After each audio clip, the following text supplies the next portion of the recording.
Hello, my name is Riley, and today I am going to be discussing a film. As I'm doing this, I'm going to be having a fun, light summer drink just to, relax and whatever.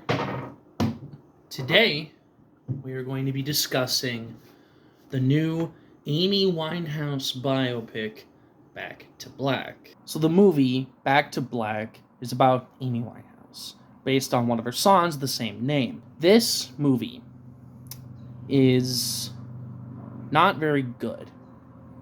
And I'm gonna go through the points and explain why this Amy Winehouse biopic kind of fucking sucks. So first of all, this biopic just isn't super accurate to the story it's telling. That's not a horrible thing depending on what you're going for. If the movie is like a surreal sort of like introspection, or just if it's not focusing on every aspect and wants to hone in, then I don't really mind if it's not the most extreme accurate thing. But a lot of these biopics, and what this Amy Winehouse biopic does, is it tries to focus on multiple aspects of Amy Winehouse's life, and it ends up not really delving far enough into any of them, where every aspect feels shallow. So her singing talent, her career, the paparazzi, her relationships with her husband, boyfriend, person, I forgot his name, her father, her nan. Apparently there was like other friends and family that weren't in the story at all that they cut out. So clearly this leaves out a lot of stuff. It focuses heavily a lot on the addiction. Now, a lot of artists, including her, had some troubles with addiction. But instead of doing something interesting with it, it's kind of just half the movie. And then they have the whooshy camera, like, oh, I'm the drug guy. I did the drug. That's pretty cool. But of course, they tried to. Oh, it's edgy and dark. Oh my gosh, she's running in the rain at night with melodramatic piano music or some drone, like, like it's. I feel like I've seen that 100 times, and it's very formulaic. A lot of music biopics go by a particular formula. Now, this doesn't mean this biopic does everything, but it hits a lot of these major beats. Often have the same story beats and the same points, and it ends up feeling like a Mad Libs. Like, my artist blank, and then you put the name in. It's like, had this blank happen to them when they were a child. Then blank teaches them or shows them something, and they get into music. Now they, whoever that person was from before, is older, and they write a hit, and they automatically just find some inspiration, improvise right on the spot, bing bang boom, instant hit. There's no struggle. They just become a famous artist, and that's it. And then, okay, they get into a relationship with blank, and it doesn't go well, and then they become addicted to blank, and then at some point during the second act, low point of course, they quit music. They say, oh, I'm better than everyone else, I don't need you.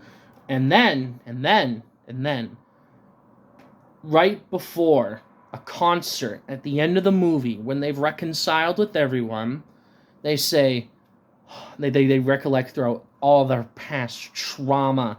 They have to go through their entire life's backstory right before this concert, and then they go out and they blow it away. But then they have a freeze frame, cut to black, text on screen, showing off like, oh, they overcame this, and they died at this age.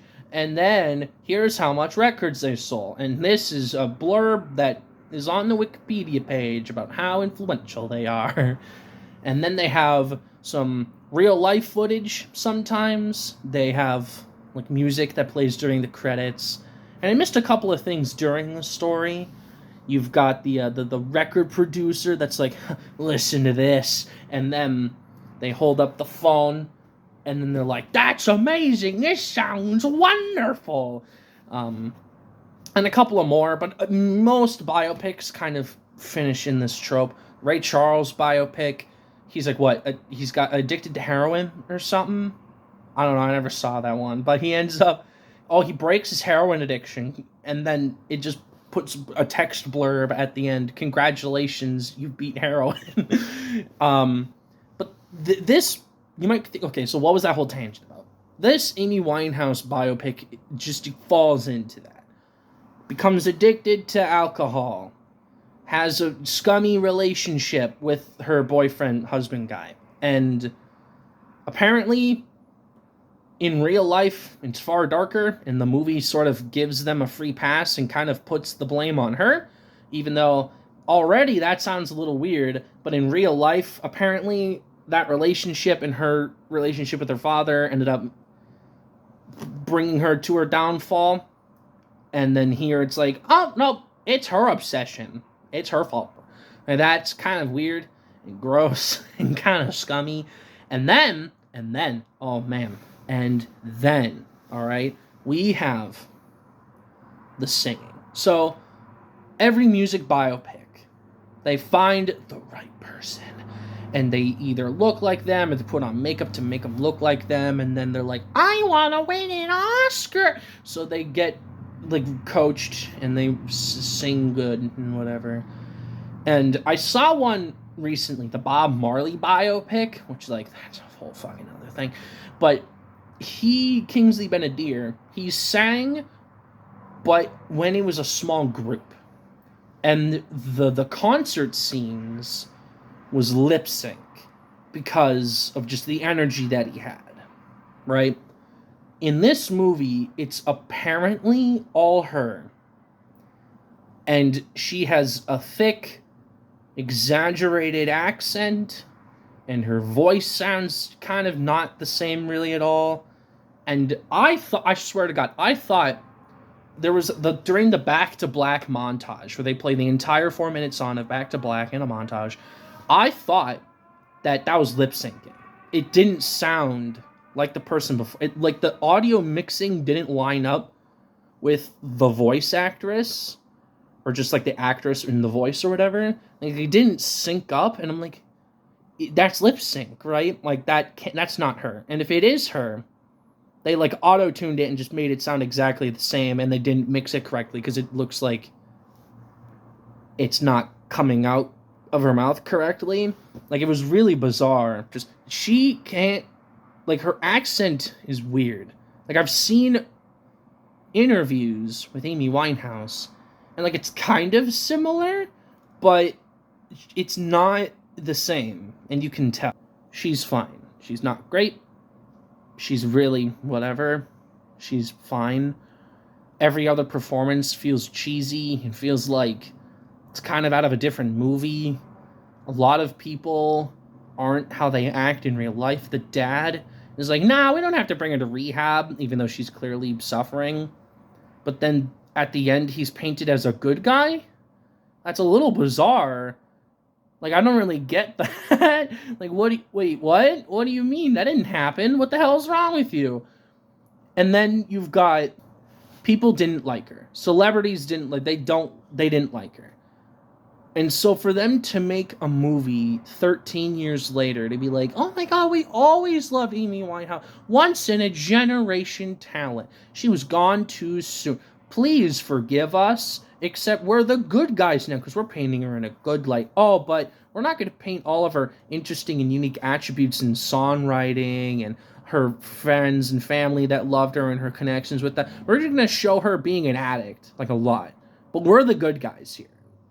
We're the good guys. Like it doesn't make sense. It's so bizarre. And I guess I'm not surprised, right? the media and the Hollywood elite circle jerk people are like, yo, let's make this thing and we'll win awards. And we're going to be so awesome and we're going to make money off of this. I just think these movies need to stop. And they're making so many more. Michael Jackson and Bob Dylan are getting one next year. There's 4 Beatles biopics coming out in the same year in like 3 years. There's like another Buddy Holly one. There's, I think, like Frank Sinatra is getting one from Martin Scorsese. I mean, that'll probably be good, but it's gonna fit into my point that there's so many of these goddamn things that keep coming out, and they don't do anything interesting, and they have the same fucking list of problems and the same issues because they keep not doing anything interesting. And I don't know if it's just me. I feel like a lot of people have had problems with this. So here's what I want to say. Don't go see the Amy Winehouse biopic. It sucks. It's formulaic. It's shot poorly. It's not true to history. And even if it wasn't true to history, maybe it's something interesting that delves into her character, but they get her character wrong. And then the fact that it exists would have been against what she would have wanted to begin with, so it fucking sucks anyways. And just don't see it, and don't go see all these other music by, like, the Michael Jackson one's gonna make like a shit ton of money. It's Michael Jackson. Like, of course it is. But I don't care. It's so tiring to just see like oh yes, Nat Cole King, he's getting a biopic. I'm like, the Christmas song guy? Like, why is he getting a biopic? Like, what? And it just keeps happening. It just keeps going, and I need it to stop. Don't go see it. It's like a 2 out of 10. I'm so tired. Sorry for the rambling. Okay, bye.